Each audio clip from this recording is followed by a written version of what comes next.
Hello everyone. Thank you for taking the time out from your day to listen to my presentation.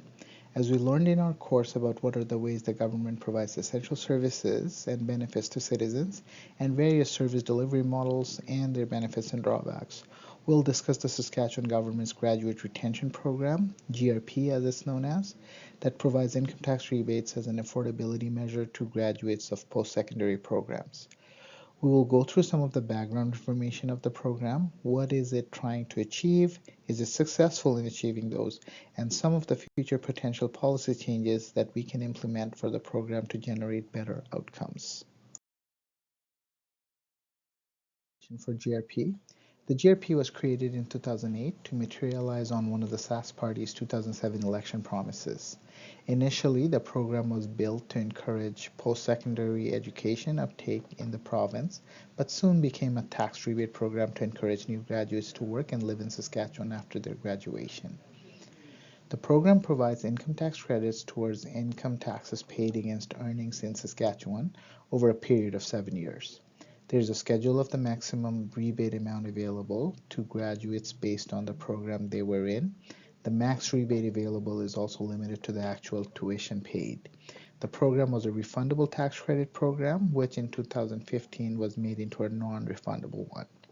The rebate is paid out over 7 years, 10% of the max rebate for the first 4 and 20% on the final 3 years.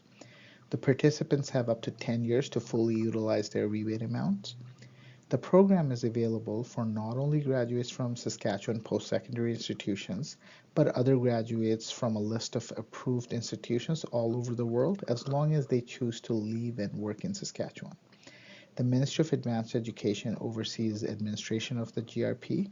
However, since it has significant income tax implications and CRA administers the province's income tax programs, Saskatchewan Ministry of Finance and CRA collaboratively handles any policy implications.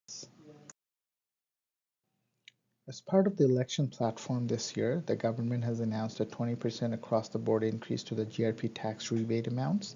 It is an increase that is spread equally over all programs. The announced minimum rebate amount is $3,600 and the maximum is $24,000 for a 4-year undergrad degree graduate. This is the first increase to the program rebate amount since its inauguration. Postgraduate certificates and master's programs graduates are still ineligible for the GRP program.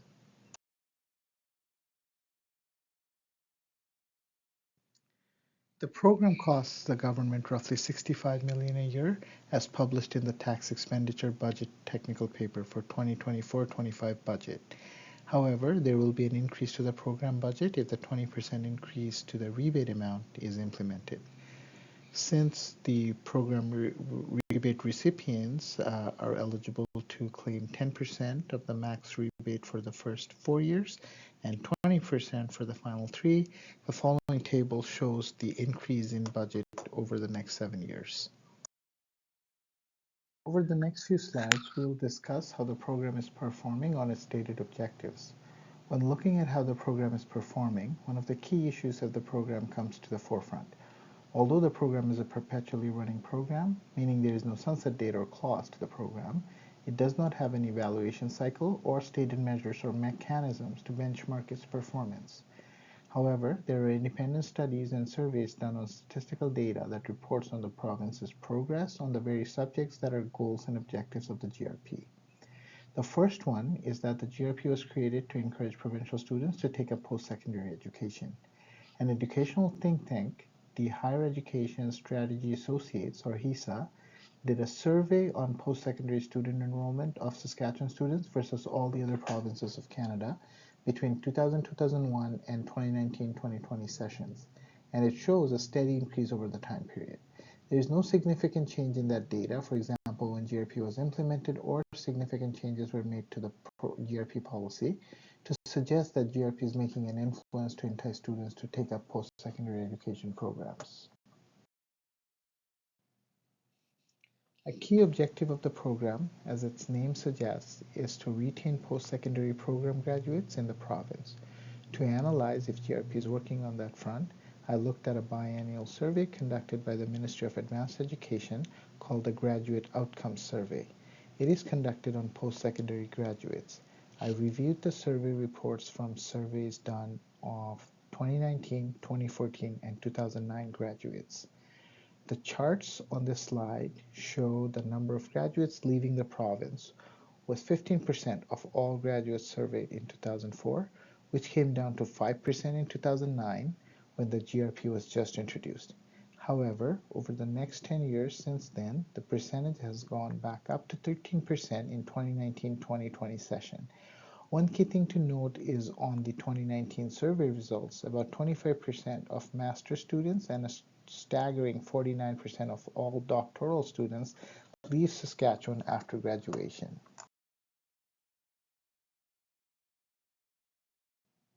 On this slide, we can derive some conclusions from our findings on the survey results presented on our last two slides. One of the issues is that the rebate amounts are significantly lower when compared to today's tuition fee structures against tuition paid back in 2008. For example, an average one-year certificate program now costs around $8,000, which was in the $5,000 range 15 years ago. However, the rebate amount is still $3,000. Moreover, the first actual tax rebate a new graduate receives against their income is only $300, as they can only claim 10% of max rebate available in their first year. Similarly, a four-year undergraduate program costs roughly $40,000 to $50,000 for a student now, and their rebate amount is $20,000 total and $2,000 for the first year tax credit claims. So the rebate against actual tuition paid is nominal. A study that HESA conducted on graduates was what do they think as priority when deciding on where to live and settle down after they finish their schooling. As you can see on the right side of the screen, access to good jobs is the number one priority and tax benefit is third from the last in minds of graduates when deciding where to settle down. This is a good indicator for what influences graduate migration.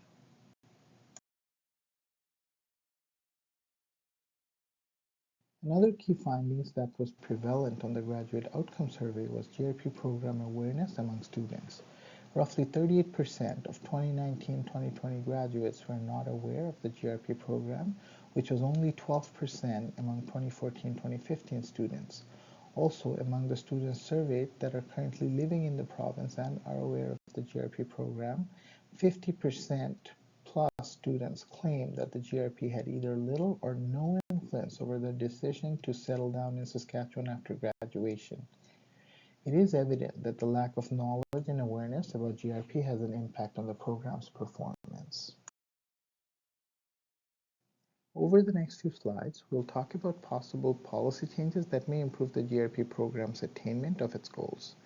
One of the key recommendations is to decrease the time frame of claiming rebates from a 7-year period to a 5-year period. As the new tax-paying graduates are looking at tax returns, a significant amount of GRP tax credit amount will have an impact on their decision to migrate or not.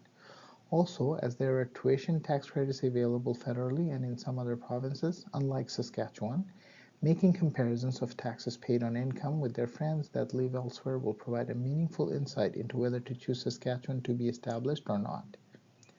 As we have seen in the previous slides, graduates from postgraduate programs are highest among the students that moved out of Saskatchewan after graduation.